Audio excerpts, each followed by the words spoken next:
Severe weather hit Texas hard this week, not just here in Houston. Strong winds and heavy rain knocked out power temporarily in several cities. Yeah, look at all the damage. CenterPoint now sending crews to help restore power in Austin, where thousands are still in the dark after yesterday's storm. Our meteorologist Kim Castro taking a closer look. A destructive supercell ripped through Austin right as folks were trying to commute home with 65 to 85-mile-an-hour hurricane force wind. Radar also picking up on golf ball to even baseball-sized hail. Take a look at this video. It shows the whipping wind, the heavy rain, the hail battering this home in East Austin. The person who took this video said their backyard completely flooded and had never seen it this bad. The severe storms and flooding also prompted high water rescues across the area. One person unfortunately died after being swept away.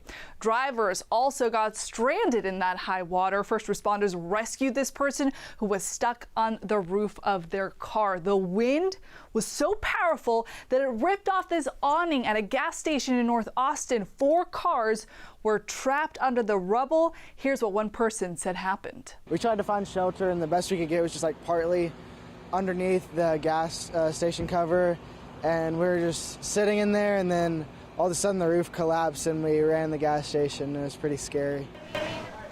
Thankfully, no one was hurt. The Austin International Airport also saw some damage. Officials reported high winds caused doorway glass to break. No one was hurt, and crews cleaned up the scattered glass inside. The biggest issue today is restoring power. The strong winds caused trees to blow over and power poles to snap, leading to localized outages. According to Austin Energy, at the height of the storm, 72,500 customers were without power. Officials say there's no estimated time of restoration and that some outages may last for multiple days. Guys, back to you. What a mess in Austin. New this afternoon, we have our first named storm of the Pacific hurricane season. There it is. Tropical storm Alvin forming just a few hours ago off the western tip of Mexico. These NOAA satellites giving stunning views of it earlier today.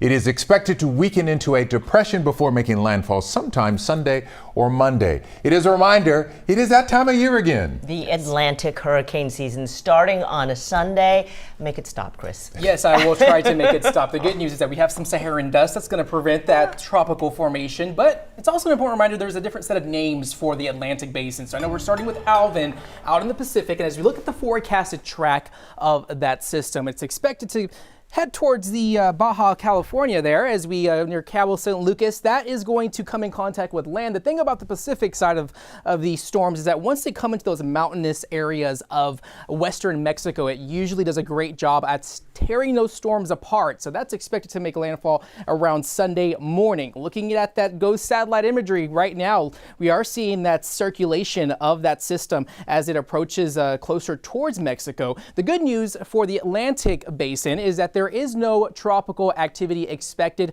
within the next 7 days. We are anticipating the arrival of some Saharan dust off the coast of Africa. And usually when we have that Saharan dust, right now there's a plume of it over the Atlantic Ocean. That hinders tropical storm development when it makes it closer towards the Caribbean. So we can expect that plume of dust making it into the Caribbean on Sunday, eventually arriving into the Gulf, and then eventually arriving into southeast Texas as we head in towards the end of next week. So just like we were dealing with the agricultural smoke from Mexico and Central America, we're going to have a dose of the Saharan dust that's going to once again bring some hazy and definitely more smoggy conditions across our area as we head into the end of next week. So just an important reminder, the Atlantic season.